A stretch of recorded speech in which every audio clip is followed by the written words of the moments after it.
Bienvenue sur InfoLive TV, ici Dina Cohen, voici les titres de ce journal. Le chef politique du Hamas en Syrie a annoncé que la trêve de 6 mois conclue le 19 juin dernier avec Israël ne serait probablement pas reconduite.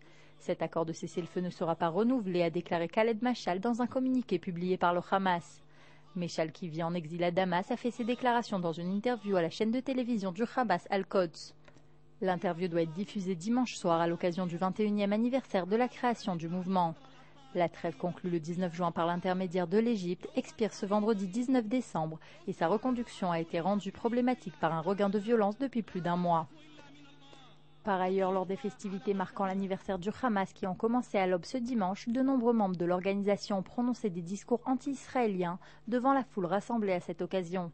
En organisant un rassemblement de masse, le Hamas entendait montrer son assise populaire dans la bande de Gaza face à Israël qui maintient ce territoire sous blocus. La branche armée du Hamas, les brigades Al-Quds, responsables de l'enlèvement du soldat israélien Gilad Shalit, ont même donné une représentation du kidnapping où le soldat israélien est représenté en train d'implorer pour sa libération. L'ancien chef d'état-major israélien Moshe Ya'alon a critiqué les récents appels à la libération du soldat Gilad Shalit à tout prix. Il affirme que ces appels ne sont pas appropriés et a ajouté que les libérations antérieures de prisonniers palestiniens en échange d'Israéliens ont encouragé les terroristes à procéder à de nouveaux kidnappings. Un État ne doit pas être prêt à payer n'importe quel prix pour faire libérer l'un de ses soldats. Il est interdit à un État de devenir l'otage des terroristes, a-t-il déclaré.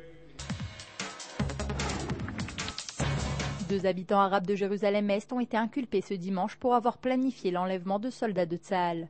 Selon l'acte d'accusation, les deux Israéliens âgés de 20 et 21 ans avaient prévu de renverser à l'aide d'un tracteur une jeep militaire stationnée à proximité de leur quartier Issaïwa et d'enlever ensuite les soldats se trouvant à l'intérieur. Ils comptaient ainsi échanger les soldats israéliens contre des membres de leur famille condamnés à perpétuité par Israël.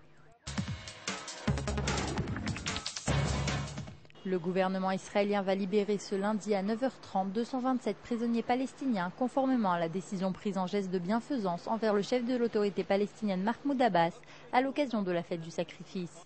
Ces libérations étaient prévues pour la semaine dernière, mais Abbas n'étant pas présent à cette période, a demandé son report. Les détenus se trouvant dans la maison d'arrêt d'Ofer seront transférés au poste de contrôle de Bitounia et ceux qui sont incarcérés à Shikma seront libérés au point de passage d'Erez.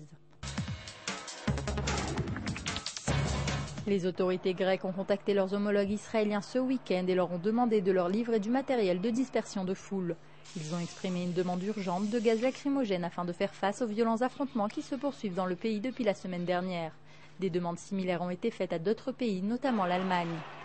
Il a été signalé que l'ensemble du stock de gaz lacrymogène qui s'élevait à 4600 unités a été épuisé.